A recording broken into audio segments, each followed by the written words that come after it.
welcome to another last minute video to get you prepared for the exam. I'm wearing Let the Force Be With You to give you a bit of inspiration and confidence while I've been relegated to the kitchen. So, paper 2. First off, you know I'm going to tell you this now. Before I tell you, do what worked in the mock. Yep, do not change anything. If it worked in the mock, do not change what you do. However, if you are still thinking, the mock did not go so well for me, question 5 is worth 40 marks. It's worth 50% of the whole paper. Therefore, you don't want to wait until you're knackered. Do it first. Okay, what will question 5 be? Well, the examiners could give you anything, but it will always be a persuasive piece. So you must always persuade.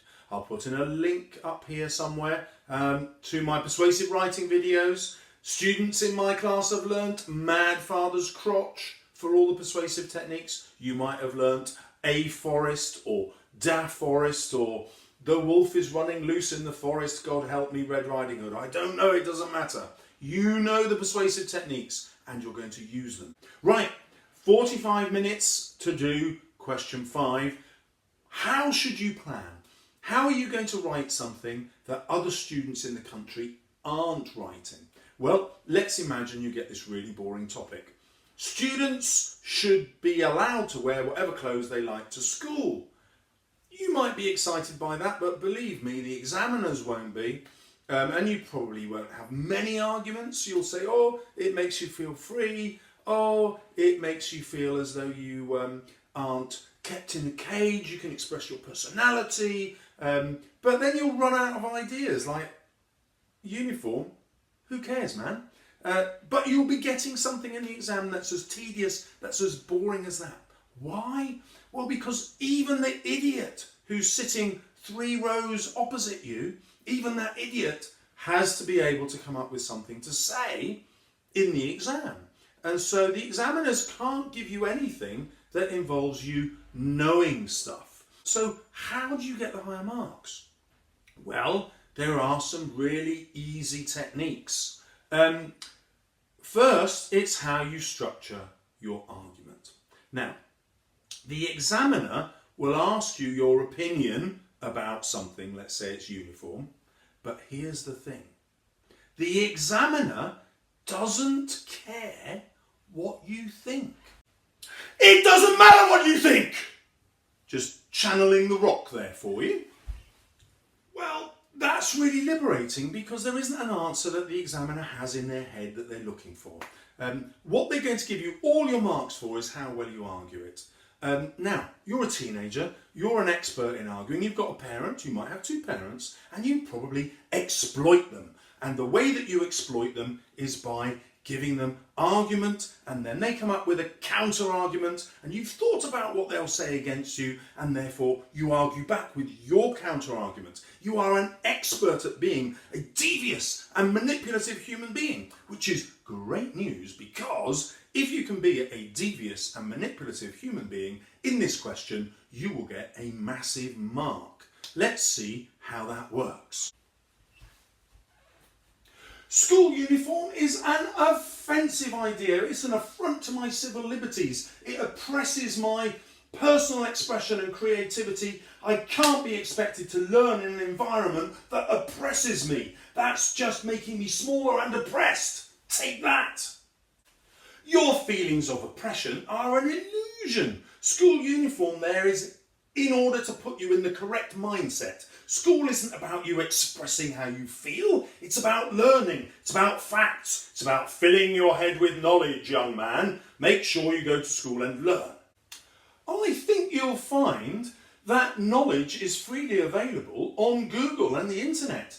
Students these days can get knowledge anywhere. No, in the job market, what we need is creativity, is personality, is the ability to be ourselves. Therefore, schools should encourage and promote this, and we should get rid of school uniform. That is a uniquely childish argument. If you think, young man, that an employer is going to give you A proper job when you don't know anything because you've spent all your time dressing in the latest clothes, ripping your jeans and expressing yourself in order to fit in with your fellow teenagers, you are much mistaken. What they want is exam results. What they want is proof that you know how to learn. And a uniform helps you focus on that proof because it teaches you discipline. And discipline is what you need. Okay, well, you're not going to argue in that format, are you? But what you are going to do is structure your argument that way. So, my personally held belief, this is the counter-argument that opponents to my belief will present. That was my mini-rock, let's call him a pebble. He was my opposition. And then here is my counter-argument. And then here is that pebble counter-argument. Okay, so now I've got 4 short paragraphs that has got my arguments in there. Now I need a massive, big, killer paragraph which is going to say why Mr. Rock, Mr. Pebble, you are totally wrong and I am overwhelmingly right. The force is with me. So, well, how do you do that? That's not so difficult. The way you do it is you start to think big. Your motto is get big or get out of town. How do you think big? Well, you start thinking about the future.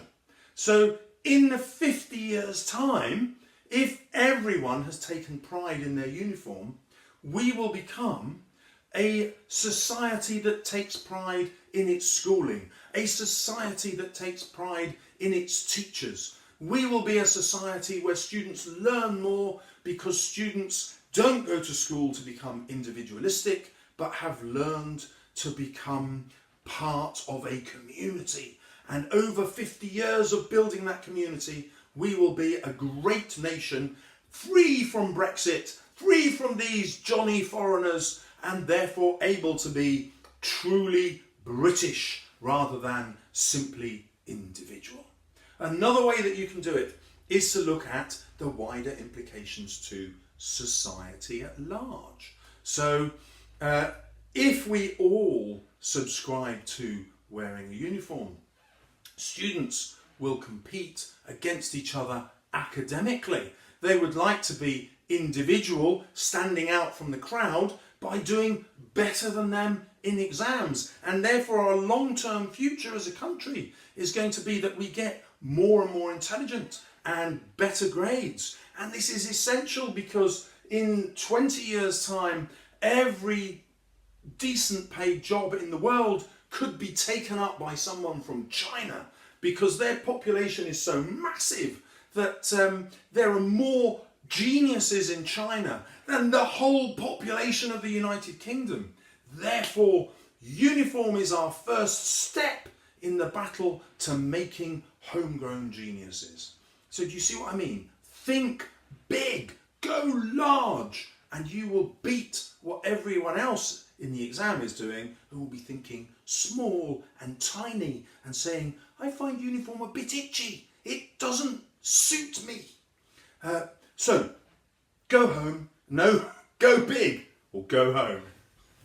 Back to our exam tactics. So you have 60 minutes left having done question 5. What order should you do the questions in? So what do we have? Well, we've got a 16-mark question that asks you to look at the whole of source A and the whole of source B. Then we have a 12-mark question that asks you to look at only source B, and an 8-mark question that asks you to look at source A and source B. Well, clearly, the most efficient way to approach this is to answer the question that just needs you to answer source B. Therefore, you're going to do question 3 first, and it's worth 12 marks. So do that one first and get to know that source inside out. Once again, you might be asking this question, should I annotate? Should I start writing all over the exam paper? And the answer is, well, you can, but you're not going to forget what you've just seen in the paper. So you don't really need to annotate. You're going to find something and then write about it. So let's look at the questions one at a time. Question 3 will be a language question, and it will ask you how the writer has done something. Well, this is a persuasive exam paper, and so all the examiner wants you to do is find persuasive techniques and say how they worked. And the persuasive techniques are all those things that you studied in Da Forest or A Forest or Mad Father's Crotch, whatever they are, and you'll find those everywhere in the text. They're all over the place, and you just have to say how they are persuasive. Simple as that. It's easy peasy, an easy way for you to gain marks, because everywhere you look in the text there'll be something persuasive. How do I know that? Because the person who wrote that text was writing a persuasive text. So they're not going to put anything in there that isn't persuasive. Everything in there is supposed to be persuasive. You won't have to read it all the way through to look for stuff. It'll just pop out everywhere. Just find the stuff that pops out, write about how it persuades. Simples. Okay, well then next comes question 4. It asks you to compare text A to text B, and it'll be around some sort of point of view. So the writer's attitudes or the writer's beliefs, something like that. And make sure that you've identified what the thing is, what the word is in the question that you have to compare. It might be similarities or it might be differences. Yeah, but it's the same thing really. Look at one text and find things that it has in common with the other text, or find things that it has that are different to the other text. And then it wants you to show how. How does the writer do that? Well, surprise, surprise, it's by using those rhetorical techniques again, which you remembered with A Forest, or Mad Father's Crotch, or whatever else it is. So again, a super easy question. How many comparisons should you make? There isn't a right answer about the number. The right answer is use your time limit and you keep writing for as long as the time limit allows. This is a 16-mark question, so you should be spending about 20 minutes of it. Unless you spent ages reading in advance, in which case just do 16 minutes on it. See how it goes.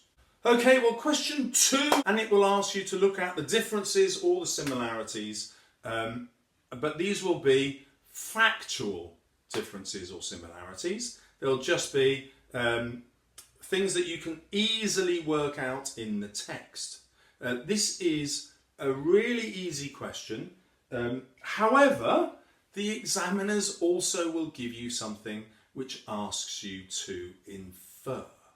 So, in one text, the writer might be arguing that the most important thing about education in school is that we develop students' individuality, whereas another writer might be arguing that the most important thing is that we make sure that students can pass exams. Well, what can we infer about that second one? Well, we can infer that they think curriculum is all about knowledge.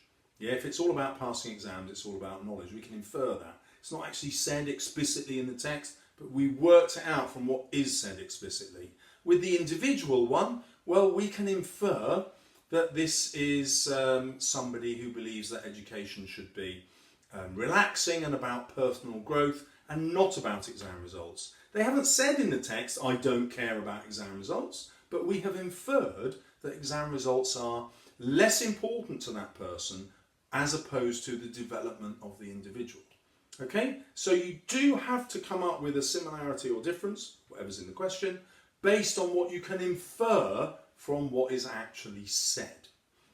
That's super easy because you just sit back and say, well, what does the writer really mean? I know what the writer says, but what's going on in the writer's head? And again, we're not looking for a right answer. It's your inference, your thinking, your guess about why the writer has said that. What's different about this writer's thinking or feeling or ideas? Fit, remember? Feelings, ideas, thoughts. Simple.